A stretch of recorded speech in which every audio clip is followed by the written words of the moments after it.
Good evening and welcome to Have I Got News For You? I'm Victoria Coren Mitchell. In the news this week, at the Balham branch of Pizza Express, there's dismay for the chef as another customer orders the American hot.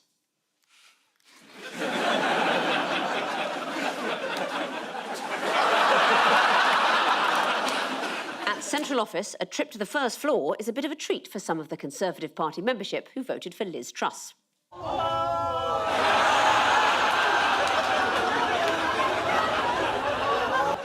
And most commentators agree that Liz Truss could have chosen a more private moment to tell one of her ministers that they're sacked.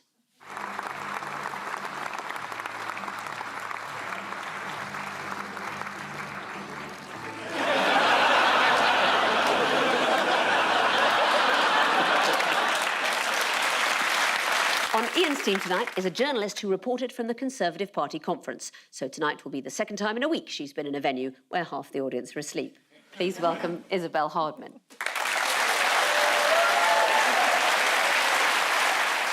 On Paul's team is a comedian whose show was described by The Times as a hugely enjoyable hour of stand-up. Unfortunately, it was a 3-hour special. Please welcome Ivo Graham.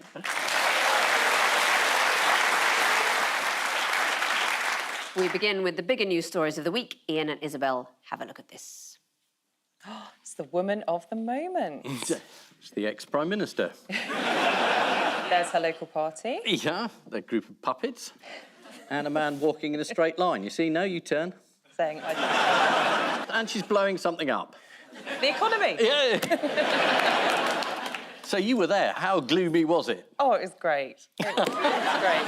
If you like feasting on human misery, I cannot recommend a better holiday than the Conservative Party conference in Birmingham. I read in the papers that Liz's speech was marvellous and was going to rouse the nation.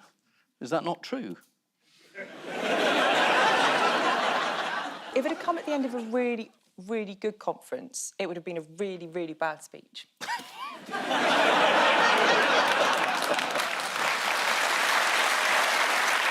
Did you see Therese Coffey's speech? I did. Should we have a look at that speech? Please. While in England we have now virtually eliminated waits of over 2 years, we are speeding up our plans to roll out community diagnostic centres as well as new hospitals.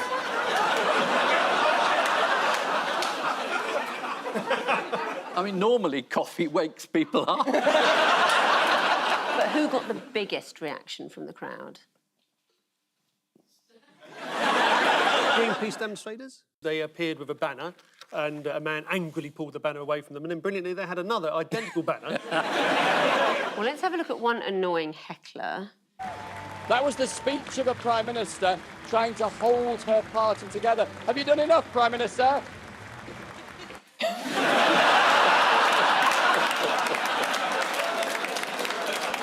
I'm so sorry, that wasn't the climate change people, that was Chris Mason from the BBC. The climate change protesters, let's look at them. Yes. Let's get them removed.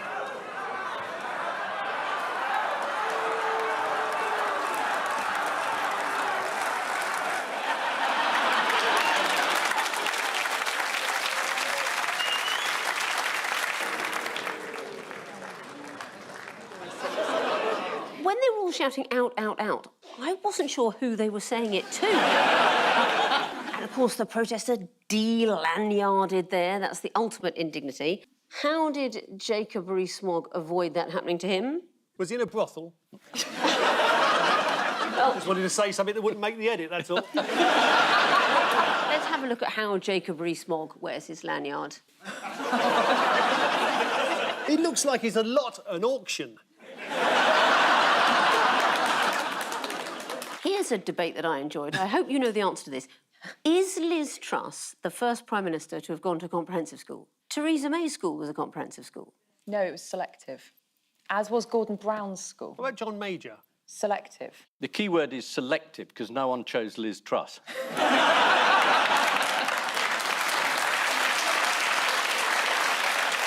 One pundit before the speech said the good thing is that the slogan is projected onto the wall behind her, so it's not going to fall off like it did with Theresa May. Yeah. That's a pretty low expectation for a speech. Francis Elliott of The Times said, expectations for her speech are so low that mediocre would be a triumph. Do we remind ourselves of that particular So pleased with Theresa that. May moment? Locked and loaded, ready to go. Let's have a look. Of modern Britain in all its diversity, compassion and strength that was shared in life. Building a country that works, or everyone else in this party will have to be Prime Minister. And how did Liz Truss avoid that happening? Get projected onto a wall via the magic of light. Ian, I turn to you as the sort of high-tech expert. Yes. What is the downside of using this sort of back projection? Well, it's up there for ages, and people look at it and think that isn't true. People that are computer whizzes can adjust it. I mean, for example, like this. The left are attacking our profound elemental values, wanting to replace them with the poison of identity politics. What a day. It has been tough, but we need to focus on the job in hand. What is the anti-growth coalition? It's an imaginary group of enemies. If you are doing very, very badly in the polls and you have no ideas, traditionally, you invent an enemy. You just list everybody and say they're anti-growth. They're anti-her. I mean, if she thinks she is some sort of growth.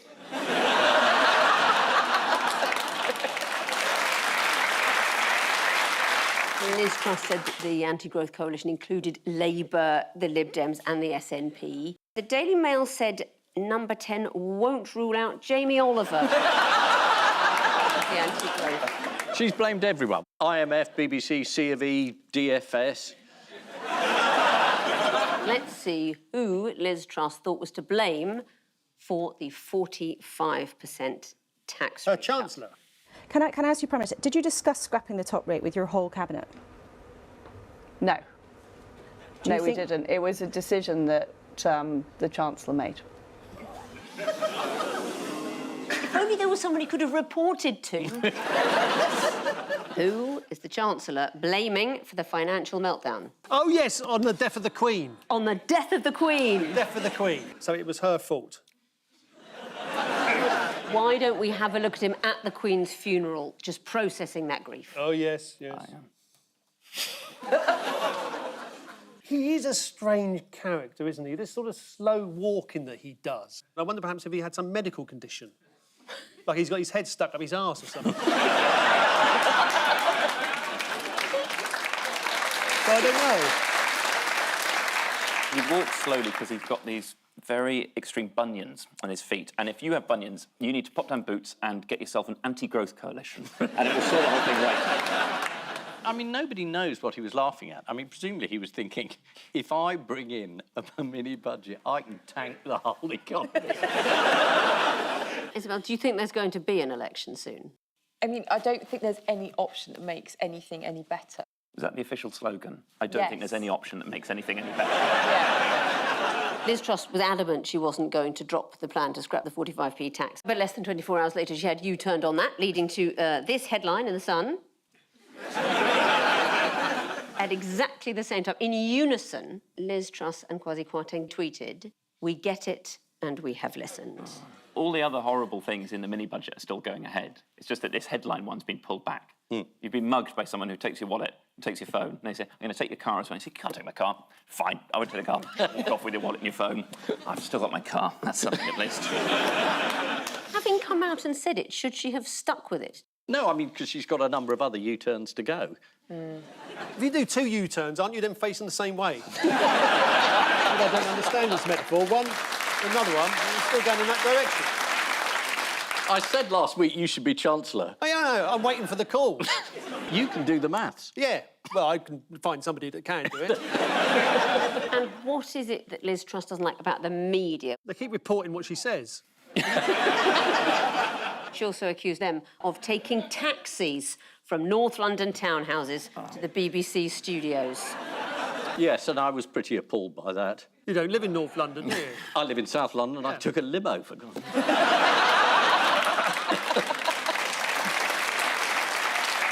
She was asked, Liz Truss, by The Guardian, whether she herself had ever taken a taxi from her London townhouse to the BBC studios at Downing Street. Spokesperson replied, "I'll get back to you on that." The pound has recovered slightly. But who is a weak pound good for, apart from Keir Starmer? Well, it's good for people who bet against it. It's good for the hedge funders. It's good for those people and also tourists, of course. Yes. Virgin Atlantic this week advertised flights to American customers with the slogan, "Come and see the king for half price." Which is also the slogan that they used for meetings at the palace with the Saudis. It was the same slogan. Michael Gove has said Liz has no mandate for income tax cuts for the very wealthiest. That led Sarah Vine to write an article which was headlined, "Truss has broken the first rule of politics. Keep your friends close, but your enemies, like my former husband." There you go. Gove just said exactly what they threw the two Greenpeace women out for saying. You don't have a mandate. That's what's on their banner. No one voted for this. I mean, and the only reason I feel safe this week of sort of being here and, being on the BBC is that Nadine Dorris came out this week and said, this government has lurched to the right. That's woke lefty Nadine Dorris. I mean, that means I'm just right in the middle and I'm feeling fine. Nadine Dorris said, if we don't want to deliver on the deal, the promises, we need a fresh mandate. Of course, we have to put that judgment in the context of Nadine Dorris describing Boris Johnson as one of the world's greatest leaders. What advice did the chairman of the Parliamentary Conservative Party, Jake Berry, have for people worried about the cost of living crisis? I mean, I can tell you I literally had never heard of him until today. I'm going to say that right out. Yeah, but nor had his family. Let's have a look at Jake Berry's comforting advice. People know that when their bills arrive, they can either cut their consumption or they can get higher salary or higher wages, go out there and get that new job. Sure, it's That's the approach the government is taking. Who is he?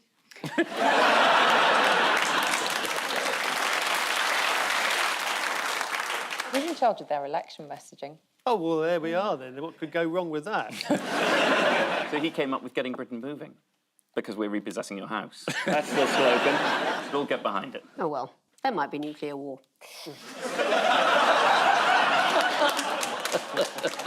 This is the news that Liz Truss is still Prime Minister.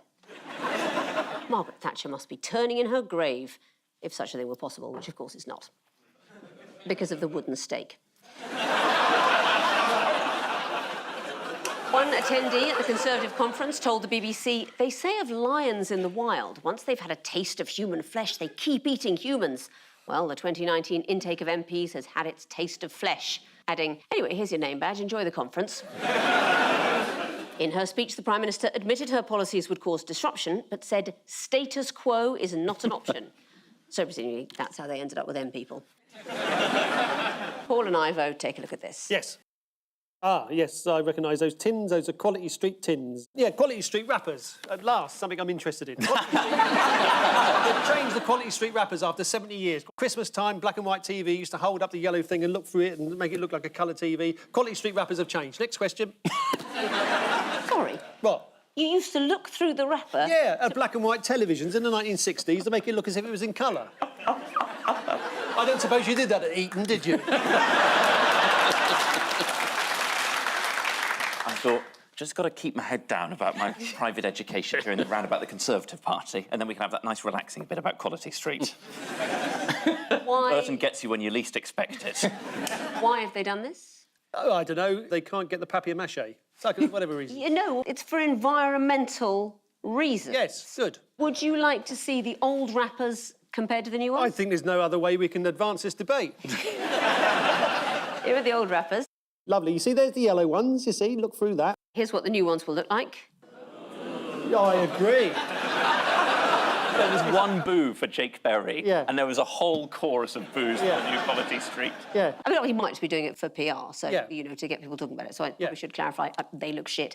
But who thinks this is a huge deal and it's a bit sad? I should imagine there's a Quality Street Appreciation Society that has sort of said, no, you know, we have memories of holding up the yellow wrappers, watching black and white TV. Alex Hutchinson. Yes, that's him. It's actually a she. According to the Sunday Times, she's a... Well, I know him better than you do. She's a chocolate historian. Any ideas for what she might specialise in? Quality Street. Yeah, I mean, I've got a list here. William of Orange. Wars of the Roses? There you go. The Battle of Marathon. Oh, I see, these are jokes. Sorry. The Magnum Carta. That's me done. Thanks for coming. Do you know Yes. that each individual quality street has its own wrapping machine? Yeah, no, it's not surprising at all. Oh. Well, Quality street means anything, it's the word quality. I wouldn't expect some old bloke smoking a fag around the back going, yeah, that's all the toffee's done. He's got the ginger sleeves. I wouldn't expect that. I wouldn't expect that from them. That's why the boxes are so small. It's Yeah. Quality Street, not Quantity Street. Yeah. Enjoy what you have. Yeah. who do you think was more enthusiastic than Paul about the fact that each individual Quality Street chocolate has its own wrapping machine? Was it Greg Thingy? Greg Wallace. Greg Wallace. Greg Thingy. And his friend, the other one. Yeah. Should we have a look at Greg Thingy at the factory? Yeah. The sweet's coming up under here now. OK? Brilliant! And then as it gets up to the top... Aha! They just twisted it? They twisted them, yeah. Either side? Either side. Literally like a couple of fingers coming in and twisted it? Yeah. So, and that's Brilliant. what we've got. Brilliant!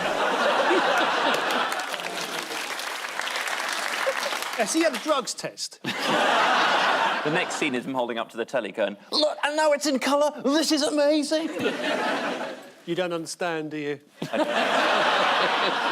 In related news... Yes. Yes. What would Jacob Rees-Mogg like you to do with the chocolate orange? I'll tell you what I would like to do with the chocolate orange, the Jacob Rees-Mogg. Oh, I know. Redistribute it more fairly. So you get the orange out and 5/6 of it are for Jacob. And the wrapper is for everybody else.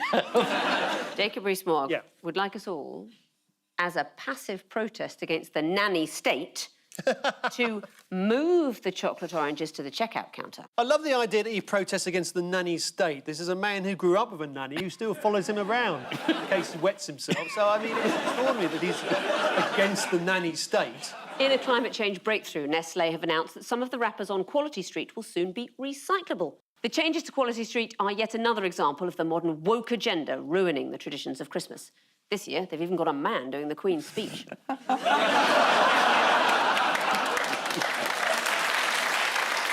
The changes to Quality Street will be rolled out across the entire product range, encompassing cartons, pouches, tins and tubs. Coincidentally, the nicknames of the remaining members of Take That. And so to round two, the strengthometer of news. Ooh. Fingers on buzzers, please, teams. Yes. Elon Musk, he made an offer to buy Twitter and then he said, no, I'm not doing that, I made a mistake. And now he's back on board and he's going to be on Twitter. And why do you think he had this change of heart? Because he realised Twitter was full of angry, ill-informed people like himself. Is he in the middle of some sort of court case? And if he doesn't buy Twitter, it will lead to more of his private messages being potentially revealed as part of that case? So he's essentially buying Twitter to stop people seeing his WhatsApp messages for like £10 billion, which is actually quite a good deal, I would say. Well, he was being sued by Twitter for pulling out of the deal to buy it. And one of the possible outcomes of the case was that he would lose and be forced to buy it. So some people are saying, well, if he buys it now, it works out much cheaper for him. He's also said that it's the accelerant to X, the everything app. That's his new line. Yes, do you understand X, the everything app? Well, he's got a lot of X's, so I guess... Why is the US Democratic Party worried about this takeover by Elon Musk? Is this because Trump would be allowed back on Twitter? He said he'd put him back on Twitter. Where has the former president been posting on social media since he's been off Twitter? Oh, he has his own social media network. Called? Trumpy. I thought he was just on Pinterest, just, you know, posting inspirational interiors. Yeah. He's shouting through the medium of Truth Social, which a journalist for the Financial Times described as the saddest site on the internet.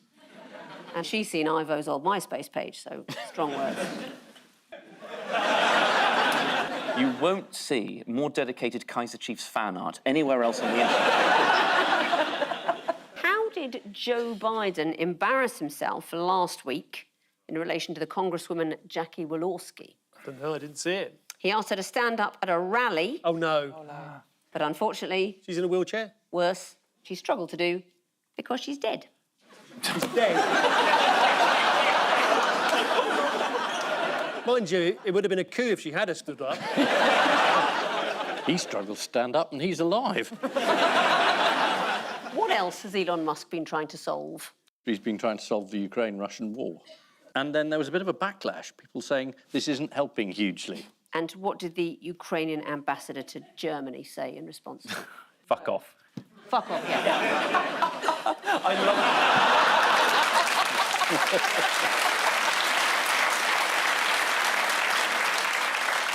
it. He also said that no Ukrainians from now on would ever buy that Tesla. Electric car? It was another swear word. Oh. Ah. Tesla fuck wagon?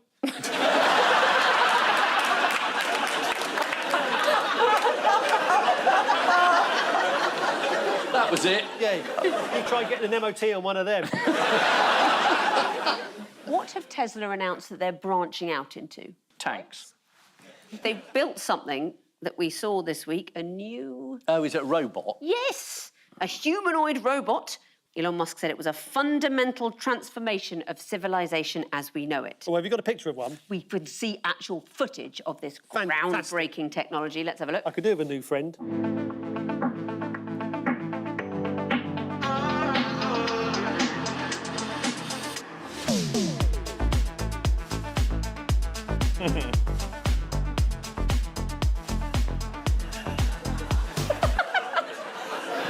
It's a robot that does the work of 4 people. 3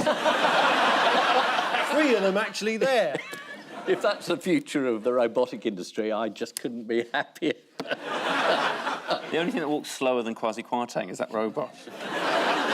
In other technology news, what piece of equipment was malfunctioning at a London Travelodge this week? Did you see this story? No. Matthew Clark from Swansea got a message on Monday night from his hotel room TV. A warning. Please don't wet bed.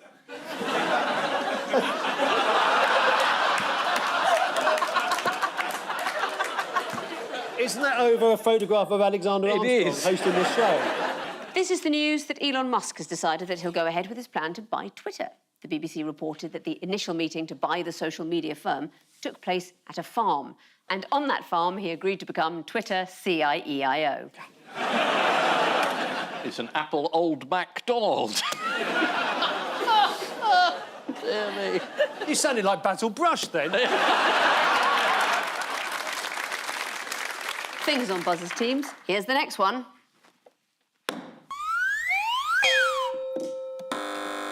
The face is familiar. Yes, this is King Charles, as we now know him. Liz Truss says he can't go to a conference about green issues, and he wanted to go, and she said, you can't go. King Charles had been going to make a speech at this climate conference, and there were reports he'd been ordered not to go. But both sides have said there is no suggestion of a row.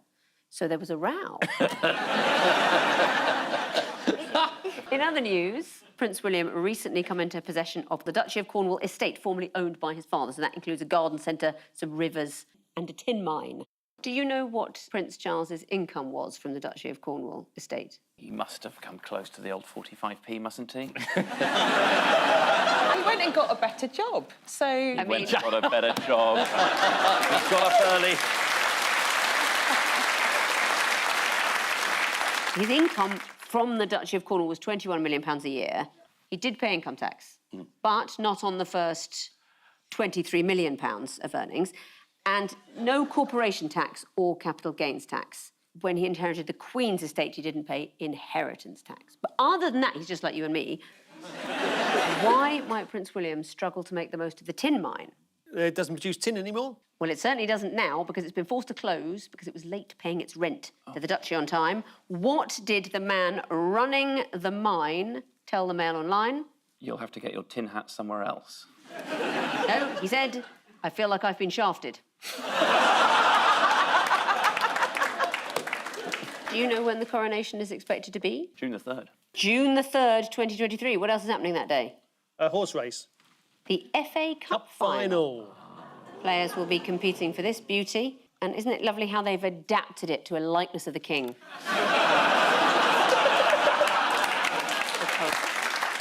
This is the news that Liz Truss told King Charles not to go to the COP27 climate summit. The royals are nervously awaiting Prince Harry's tell-all memoir. Andrew, if you're scouring the index, you're listed under P. Not Prince, bit higher up. Prince William's recently inherited Duchy of Cornwall estate includes a tin mine in Cornwall. Prince William will be able to sell any metal produced by the tin mine thanks to the ancient royal proclamation, whoever smelt it, dealt it. Fingers on buzzers. Here we go. Yes. Poker. Ah. It's cheating in games. The chess man who we did last week, yes, who had the beads that helped him, he's been cheating again. You just want to talk about anal beads again? No, I don't know. I want to talk about the venerable bead, which I... And then lots of people in other games have said, no, we've got to cheat as well. So there's a poker cheat. I can't believe this wasn't the opening story of the night. Presumably the cheating is above a level of what's been demonstrated here. I read this story because, unlike Victoria, who's a, proper poker player, makes lots of money and wins competitions, I play at an amateur level, and this woman went all in with Jack High. Yes. And she bid too early, and he was just cross because he folded and when she bluffed. In my view, this woman is definitely not cheating. The thing that it's hard for non-poker players to understand about it is he went all in and she called, and you go, how would you know you had the winning hand with Jack High? But she didn't really, because even though her Jack was beating his 8, he can hit any 6, any Jack, any 7, any 8 or any club. So mathematically, her hand is ahead. Is there much more of this? OK, you're interested in Quality Street. I'm interested in this hand. Yeah, well, make the rest of us interested in it. Imagine you've got an audience listening to this. Yeah. But I think it's interesting because what people are accusing her of is having a hidden vibrating device like the anal bead. Yes. And I don't think any of it's true. I don't think the chess player did either. I think he had an earpiece. But where did he have the earpiece? That's what everybody wants to know. Is there any other games it's spread to, this vibrating cheating? Snap. Well, apparently, Liz Truss used to cheat at board games, according to her brother. She must have been the banker, presumably. Have you ever cheated at a game? Would you cheat at a game? Yes, I lied about my entrance interview for Oxford University. No, you told me you went to Oxford and... Yeah, just for the day. Yeah. I'd go by bus. There has been a cheating allegation somewhere else. Has it been in the world of fishing? Yes, it has. Fishing? Yeah, a man landed a giant cod, but it was covered in batter. There were these competitions, and you could win, like, $50,000 for catching the heaviest fish. So this chap just stuffed lead weights into the fish's mouth. Should we have a look at the moment they were caught? Yeah, go on then.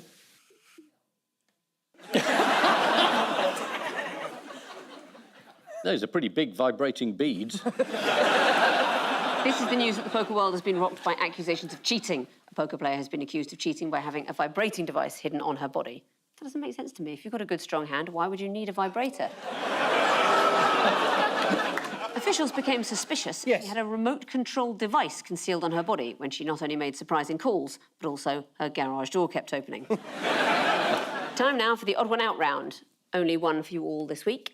Your 4 are Suella Braverman. Yes. Donald Trump. Yes. A Prince of Denmark. Yes. And Princess Beatrice. Well, the Danish royal family have recently announced that they're going to downsize. There's going to be fewer of them. And Princess Beatrice, she's an extended member of the royal family, so she might not be part of that. But the other 2 have no relevance to that, so they're both the odd one out.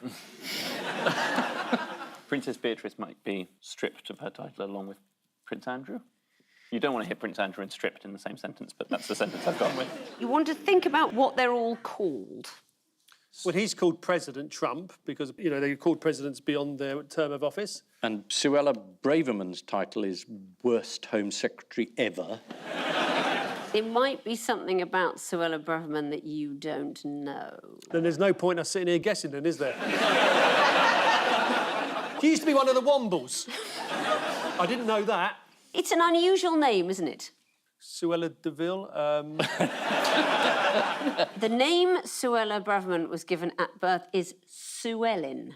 Yes. Oh, because her mother watched Dallas. Her mother was a big fan of Dallas and named her Suellin, although the Home Secretary told The Sun on Sunday My primary school teachers didn't like the hyphen, so they put Suella on the tag for my coat, and that stuck.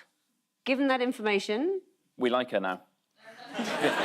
Does that help you work out how these clues relate to each other? Oh, well, Donald Trump, his first name isn't Donald, is it? No, and his surname as well. Trump. They were a German family. This is according to his biographer, Gwenda Blair. Yes. The Trumps were originally named the Drumpfs. Well, they sound like the Smurfs. But into property. And orange rather than blue. So who might be the odd one out? Beatrice is the odd one out. She wasn't originally called Beatrice. And what was she originally called? Andrewella. No, her parents wanted to call her Annabelle, Oh, yes. but apparently the Queen said it was too yuppie.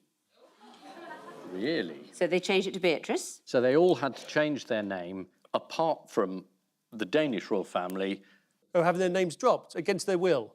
What I've got on the card is... Yeah, tell us what's on the card. They all had their names changed by members of the family. Apart from the Home Secretary, because it was changed by teachers. Exactly. So her parents were so weak-willed that because there was a tag sewn into a coat with a different name, they thought, there's nothing we can do. I mean, on the basis of that, my son's got the names of all the other kids at nursery. Do you know what Donald Trump was reported to have said to Theresa May on their first meeting when she was Prime Minister? Have you got 10 minutes? Apparently, Donald Trump's first question to Theresa May was, why isn't Boris Johnson the Prime Minister? Didn't he want the job? Of course, he did then, and he still does now. Why will the Prince of Denmark have to change his name? He's not being a prince anyway. She has to have some other... That's it. The Queen Margrethe II of Denmark says she's slimming down the monarchy. She wants to give them a chance to lead a more normal life and get a normal job. What will their titles be in future? The Earl of Elsinore. What is that kind of thing? The Counts and Countesses of Montpezat. I mean, good luck putting that on a badge at Argos. But that's the idea, they'll have more normal names. Or on a tag at nursery school. Who turned up at Prince Andrew's home in Windsor recently? The FBI. I mean, it was a Spanish woman. She just turned up there and she said she was Andrew's fiancée, Irene Windsor, and the security guards went, OK, and let her in. Because presumably no one would make that up. No, although Irene Windsor was described by the Sunday Express as being in her 40s. So that should have been a clue, shouldn't it? Yeah. They've all had their name changed by their family, except for Suella Braverman, who had her name changed by a teacher. Suella Braverman was named after her mum's favourite television character, Sue Ellen from Dallas. Nothing wrong with that. I very nearly called my daughter Ian Hislop. Is there a resemblance? Which means at the end of this round, it's 4-all. Yes! Oh, we're back. Well done. Fantastic. Time now for the Missing Words round, which this week features as its guest publication, Dr. Darts' newsletter, the monthly publication bringing the most up-to-date research into the history of darts. It's a nice magazine to enjoy with a drink. I usually start with a double. We start with woman spotted on Google Street View in what? Wheelie bin. It's always a wheelie bin, isn't it? Not it. Woman spotted on Google Street View in exactly the same place she was 9 years ago. What, in her own home? The pictures is 2009 and 2018. Well, that's a traffic lights. Where do you want her to be standing? In the middle of the road? Well, it's a little flashback to 2009, back when we were reeling from a financial crisis, the Prime Minister's days were numbered, and the country was desperate for a general election. It's a way of looking at how times change, you know. What turns up 42 years too late? 1980. Woman waiting at traffic lights. Can't believe that was a story. Woman crosses the road twice in 9 years. Yeah. Near her house. Break the internet. The answer is... What? Postcard? Yes, correct. Dutch postcard turns up 42 years too late. This is the news that a 64-year-old Dutch woman finally received a postcard from her sister 42 years after it was sent. The woman was delighted to receive the message until she saw the PS, "Can you feed the cat?" Next. Man who what? Did it to prove people wrong. Oh, tanked the economy. Man who took a photograph of a woman crossing the road twice in 9 years. Did it to prove people wrong. I can't believe that happened. What What's the chance? What's the chances of that happening twice in 9 years? In a town where she lives. Next to a shop where she goes every week. Man who ran to front of London Marathon did it to prove people wrong. This is Richard Lee Wright, who started the London Marathon by making a mad dash for the front in order to prove to his friends he could lead the race. Let's have a look at him setting off. Second was a kind of a constant, a reassuring constant over the years. Then surely the London Marathon is the same as well. Over 40 years, we've come to enjoy these sights. It's not Philip Schofield, is it? He would have joined the marathon halfway through. Next, cat sneaks into school and gets what? The perfect grade.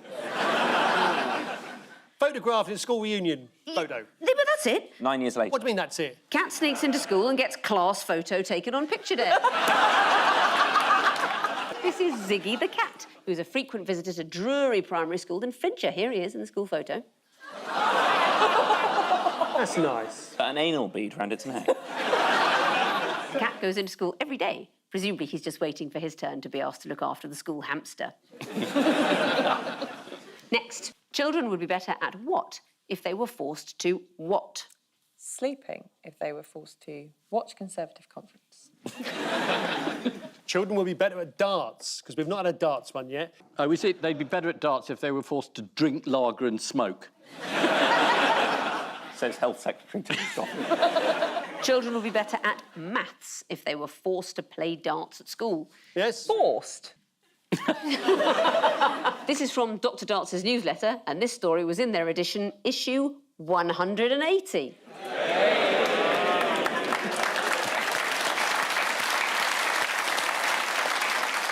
They're a very generous audience. No, they're just taking the piss out of us now. Next, dog food boss regularly what? Well, it's got to be eat his own product, isn't it? What else is he going to do? Dog food boss regularly takes photograph of woman at traffic lights. But only produces photographs for the last 9 years. Regularly humps wife's leg. He must eat his own dog food. Dog food boss regularly eats dog food to check the quality. Yeah. The CEO of Mars, Grant Reed, says he's been sampling the company's pedigree chum for years, though occasionally it gives him an upset stomach, which is not good news for Mrs. Reed, who has to pick up after him. Next, a common misconception about Dr. Darts' newsletter is that it has a big what? Readership. Agenda. A common misconception about Dr. Darts' newsletter is it has a big common misconception attached to it. Is it bored? I'm going to take bored because it is to do with the size of its personnel. A common misconception about Dr. Darts' newsletter is that it has a big team of research staff. Yeah, just as good as bored. Bored is funny, How is but bored close to team of research staff? Well, because there's some sort of Oxford sort of kind of prejudice coming in here. Just bored. because you walked across the quadrangle together wearing mortarboards, tilted at a jaunty angle. Oh, I'm going to go into television after do this. I'm so flattered you think I was there at the same time as me.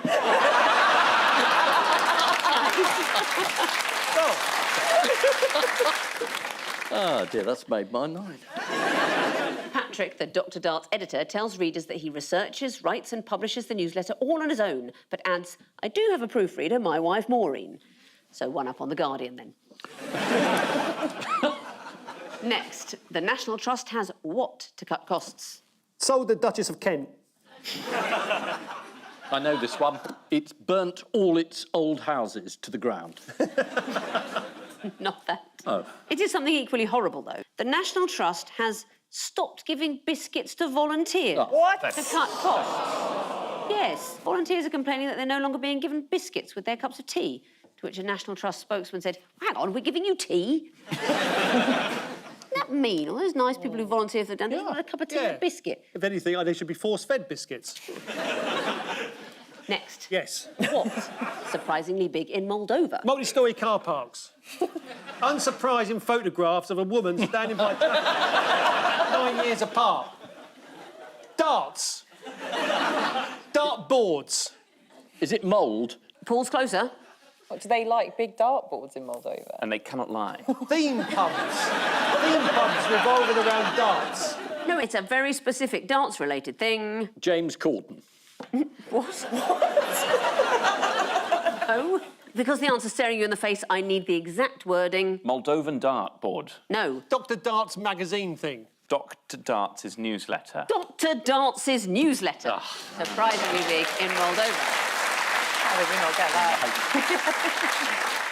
This is a report on a visitor from the UK who came to teach the Moldovans the rules of the game and get darts off the ground. If you're a beginner, that's where they usually end up. And finally, Queen Victoria was a pioneer of what? Looking bored in sepia photos. Yeah. Not if you've got the yellow bit of Quality Street. Well, it's dance music. It is... Queen Victoria was a pioneer of dance music. Was she? Is that right? No. Queen Victoria was a pioneer of drunk texting. This is the news that a cache of letters written by Queen Victoria... Cachet. No. Cache. Cash, really? Yes, I think so. Oh, I wasted my time I'll at say Oxford. cachet. Bundle. This is the news that a bundle of letters written by Queen Victoria... Bundle. Experts believe she may have been drunk at the time of writing and used abbreviations similar to today's text message. One of the letters read, "The Q wishes to know the height of the gypsy's male donkey." Followed by aubergine, aubergine, chair leg.